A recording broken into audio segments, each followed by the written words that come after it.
ഉന്നതി ഫയൽ കൈമാറ്റ വിവാദത്തിൽ തനിക്കെതിരായ റിപ്പോർട്ട് വ്യാജമെന്ന് എൻ പ്രശാന്ത് IAS. സസ്പെൻഷനിൽ വേദനയില്ല, തനിക്കെതിരെ അന്യായ റിപ്പോർട്ടുണ്ടാക്കിയെന്നും എൻ പ്രശാന്ത് ജനകീയ കോടതിയിലൂടെ 24 പറഞ്ഞു.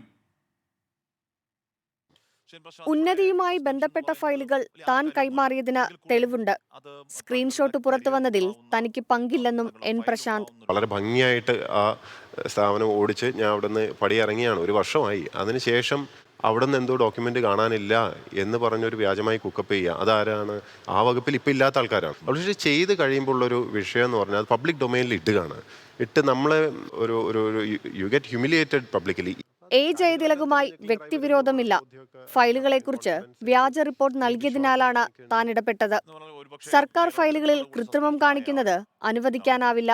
ചെയ്യാൻ പാടില്ലാത്ത, അതിര് വിടാൻ പാടില്ലാത്ത ചില കാര്യങ്ങളുണ്ട് എന്നാണ്. എൻ്റെ ഫേസ്ബുക്ക് പോസ്റ്റ് അല്ല എൻ്റെ അഭിപ്രായത്തിൽ അതിരുവിടുന്നത് എന്ന് പറഞ്ഞാൽ പക അല്ലെങ്കിൽ വിദ്വേഷം, ഒരാളെ ശരിപ്പെടുത്തണം എന്നൊക്കെ തീരുമാനിച്ച് ഏത് അറ്റം വരെയും പോവുക, സർക്കാർ ഫയലുകൾ പോലും മാറ്റുക, കൃത്രിമം നടത്തുക, അതൊന്നും ആക്സെപ്റ്റബിൾ അല്ല.